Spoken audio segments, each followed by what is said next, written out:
17 अक्टूबर, यानी आज 13 तारीख है। 14, 15, 16, आज से 3 दिन बाद दोपहर को 1:12 पर सूर्य की संक्रांति होगी। सूर्य परम नीच हो जाएगा, नीच अवस्था में चला जाएगा। लेकिन सिर्फ सूर्य 4 दिन के लिए नीच रहेगा। वैसे तो 10 डिग्री तक परम नीच होता है, उसके बाद उसका शत्रु का प्रभाव आना शुरू हो जाता है, नीचता कम होनी शुरू हो जाती है। लेकिन ऐसा क्यों बोला? क्यों परम नीच का प्रभाव कम हो जाएगा? वो इसलिए हो जाएगा कि नीचता के 5 योग होते हैं नीच भंग के। अगर वो इम्प्लीमेंट हो जाते हैं तो उसके दुष्प्रभाव कम हो जाते हैं। लेकिन ग्रहों का राजा सूर्य अगर नीच होता है तो हर राशि वाले को तकलीफ देता है, और 4 राशियों को तो खास सावधान रहना ही पड़ेगा। हर व्यक्ति को परेशानी होती है इसके अंदर, किसी न किसी को होगी। मेष राशि से लेकर के और मीन राशि तक सबको क्या क्या प्रॉब्लम होगी वो मैं आपको जानकारी दूंगा। और 4 राशियों को खास सावधान रहना पड़ेगा, जिनके लिए मार्केस होगा, जिनके लिए कष्टकारी होगा, जिनके लिए ये बुरी अवस्था में चला जाएगा, वहां ध्यान रखना पड़ेगा। चलिए शुरुआत करते हैं।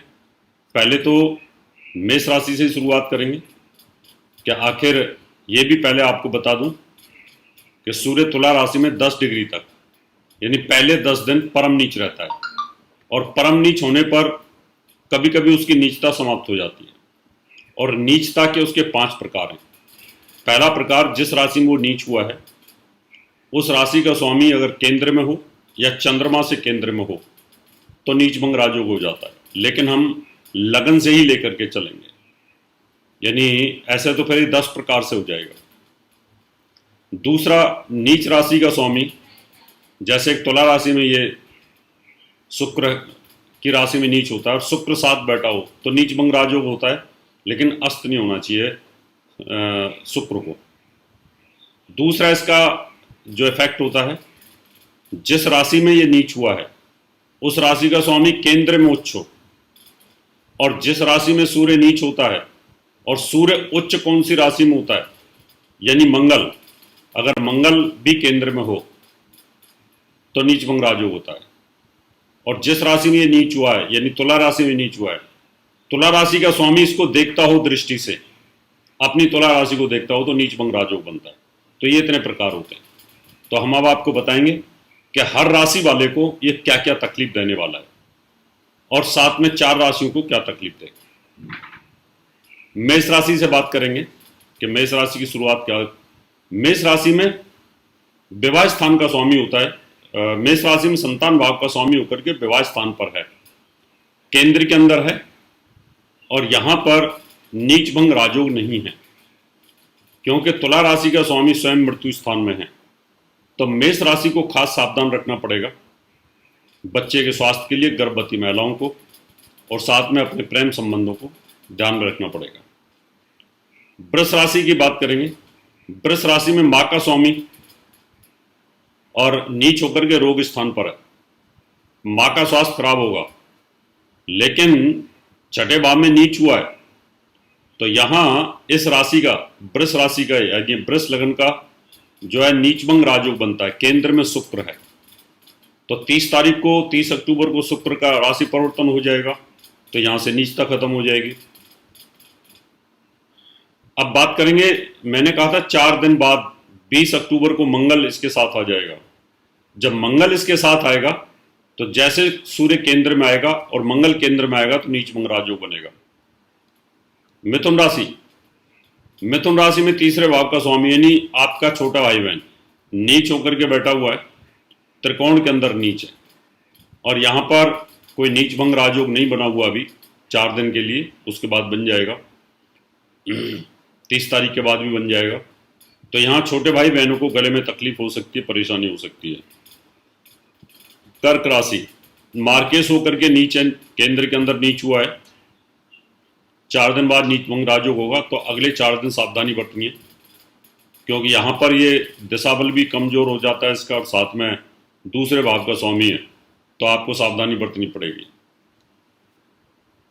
सिंह राशि वालों के लिए गले छाती में तकलीफ हो सकती है।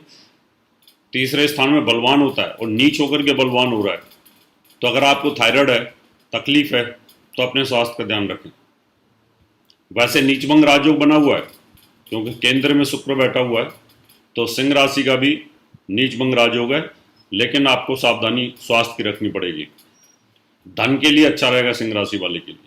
कन्या राशि खर्च का स्वामी और धन भाव पर बैठा है, बहुत ज़्यादा खर्चे होंगे कन्या राशि वालों के लिए। और यहाँ अभी तो नीचभंग राजयोग नहीं है, कुछ दिन बाद नीचभंग राजयोग बनेगा। इन राशि वालों के लिए जो राजयोग बनेगा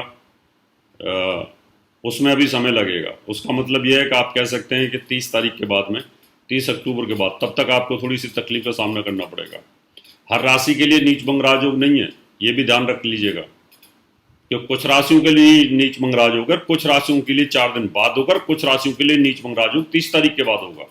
तो ये ध्यान रखना है, इसलिए मैंने आज 12 राशियों की जानकारी देना उचित समझा।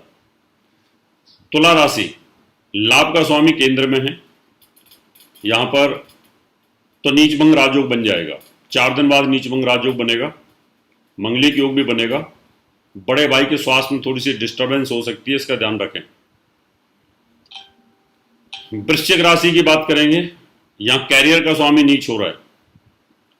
नीचभंग राजयोग है, लेकिन फिर भी बॉस के साथ प्यार से रहने की आवश्यकता है।